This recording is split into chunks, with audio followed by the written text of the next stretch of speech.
తెలంగాణ రాష్ట్రంలో పత్తి రైతు శ్రమ దోపిడీ జరిగింది. స్వయంగా కాంగ్రెస్ ప్రభుత్వమే దీన్ని కుట్ర చేసింది.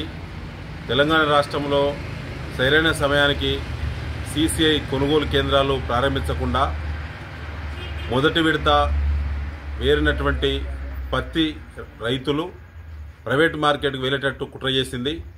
25 రోజుల పాటు National Cotton Corporation of India షెడ్యూల్కు లేటుగా 25 రోజులు ఆపి కొనుగోలు ప్రారంభించడమే ఈ కుట్రకు ప్రధాన కారణం. ముఖ్యంగా 5 నుంచి 6 వేల రూపాయలకు క్వింటాల్ పత్తిని అమ్ముకునే దుస్థితి తెలంగాణ రైతు కల్పించింది ఈ కాంగ్రెస్ ప్రభుత్వమే.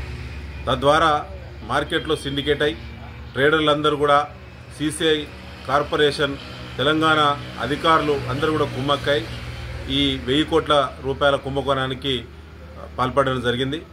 5 నుంచి 6 వేల రూపాయలకు మాత్రమే ప్రైవేటు వ్యాపారస్తులు రైతుల దగ్గర కొనుగోలు చేసినటువంటి పంటను సంబంధిత వ్యవసాయ శాఖ కార్యదర్శిలో సర్టిఫికెట్తో ఆ పంటను వ్యవసాయ శాఖ అధికారుల పంట నమోదు చేయకపోయినా వ్యవసాయ శాఖ అధికారులను మేనేజ్ చేసుకొని ధృవీకరణ పత్రం తీసుకొని 5 లక్షల మెట్రిక్ టన్నుల పైచిలుకు కాటన్ ప్రైవేట్ మార్కెట్లో కొన్నటువంటి కాటన్ను 7,521 రూపాయల మద్దతు ధరకు క్వింటాల్ చొప్పున సీసీఐకి మరి వారు కాంటాలు పెట్టడమే ఈ కుంభకోణానికి ప్రధానమైన కారణం. తద్వారా ఒక క్వింటాల్కు దాదాపు రైతు దగ్గర 2,000 రూపాయల దోపిడీ చేశారు.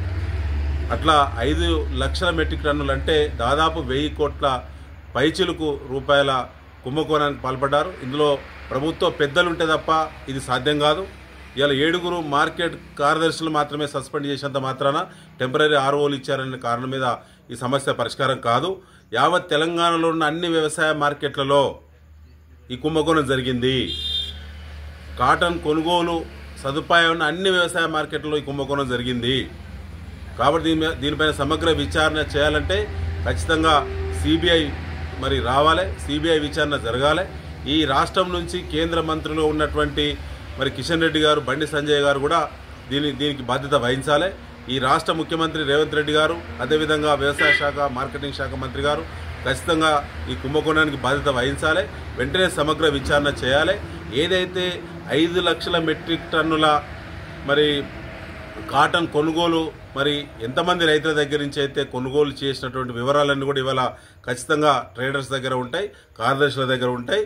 ఎందుకంటే ట్రేడర్స్ కొన్నది మొత్తం కూడా వ్యవసాయ మార్కెట్లోనే కొనుగోలు జరిగింది కాబట్టి ఆ పత్తిని తిరిగి సీసీఐ కూడా మళ్ళీ కాంటా పెట్టింది కూడా ట్రేడర్సే కాబట్టి సీసీఐ దగ్గర కూడా వివరాలు ఉన్నాయి. ఆ మిగతా డబ్బులు ఏవైతే ఉన్నాయో మద్దతు ధర 7,521 చొప్పున సీసీఐ చెల్లింపులు చేసిన వాటిని రికవరీ చేసి రైతులకు చెల్లించాలి. సీసీఐ నుంచి చెల్లింపులు జరగాల్సిన నేరుగా రైతులను గుర్తించి రైతులకే చెల్లించాలి 7,521 రూపాయలు పర్ క్వింటాల్ అని చెప్పి ఇలా బీఆర్ఎస్ పార్టీ డిమాండ్ చేస్తూ ఉంది. దీనిపైన మేము తప్పకుండా సిబిఐకి దీనిపైన కంప్లైంట్ చేస్తాం, సంబంధిత అధికారులకు కంప్లైంట్ చేస్తాం.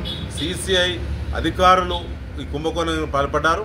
తెలంగాణ రాష్ట్రంలో ఎన్నలేని విధంగా కాటన్ జిన్నింగ్ మిల్లుల అసోసియేషన్ వాళ్ళే ముందుకు వచ్చి తొందరగా సీసీఐ కొనుగోలు కేంద్రాలు ప్రారంభించండి అని చెప్పి ప్రొటెస్ట్ చేశారు. ఆ సందర్భంగా ఆ ప్రొటెస్ట్ చేశారంటేనే కొనుగోలు డిలే చేశారు. కొనుగోలు డిలే చేయడం వల్లనే రైతుల చేతులు ఉన్నటువంటి పత్తి ఇలా ప్రైవేటు మార్కెట్లకు బ్రోకర్ల చేతికి ఆ పత్తి రావడానికి కారకులయ్యారు. వచ్చింది కాబట్టి ఇలా 1000 కోట్ల రూపాయల కుంభకోణానికి పాల్పడి రైతులను నిట్టనిలు దోపిడీ చేసింది కాంగ్రెస్ పార్టీ ప్రభుత్వం. దీనికి కాంగ్రెస్ పార్టీ మంత్రులు, ఎమ్మెల్యేలు దీనికి బాధ్యత వహించాలి. ఖచ్చితంగా దీనిపైన న్యాయ విచారణకు అందరూ కూడా డిమాండ్ చేయాలి. ఇలా దాదాపు 5 లక్షల మెట్రిక్ టన్నుల పత్తి అని అంటే 50 లక్షల క్వింటాల పత్తి ఇలా మరి చేతులు మారడం జరిగింది. 50 లక్షల క్వింటాల పత్తి 2,000 చొప్పున దోపిడీకి గురైతే 1000 కోట్ల పైచలకు డబ్బు ఇవాళ సీసీఐ నుంచి రావాల్సినటువంటి డబ్బు ఏదైతుందో ఇలా రాష్ట్రంలో మిడిల్ మెన్ చేతికి, మధ్యవర్తిత్వం వహించినటువంటి వాళ్ళ చేతికి, కాంగ్రెస్ పెద్దల చేతికి, ట్రేడర్స్ చేతికి, బ్రోకర్ల చేతికి, సీసీఐ అధికారుల చేతికి ఇవాళ 1000 కోట్ల రూపాయలు పంపిణీ జరిగింది. దీన్ని ఖచ్చితంగా సిబిఐ విచారణ చేయాలని చెప్పి మేము డిమాండ్ చేస్తాం.